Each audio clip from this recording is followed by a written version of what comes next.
Sara dhe Bardhi janë çifti më i përfolur i estradës shqiptare. Themi kështu sepse lidhja e tyre që u formua brenda shtëpisë së famshme në Shqipëri u kritikua jashtëmase, por ata treguan që dashuria mbizotron në çdo moment.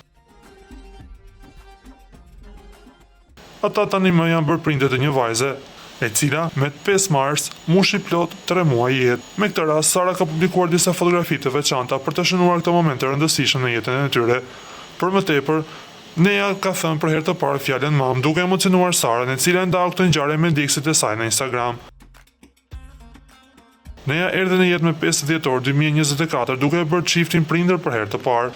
Këto momente të veçanta tregojnë për lumturinë dhe për kushtimin e Sarës dhe Bardhit ndaj vajzës së tyre, Neja. Sot në 8 mars, Neja më bëri dhuratën më të bukur si nën. 3 muajsh dhe 3 ditë, pasi s'po më shihte, thirri 3 herë mam. Mund ta t'i bëja këtë video të shkurtër si kujtim. Jam në lot, mamush i vogël, shkroi Sara në profilin e saj në Instagram.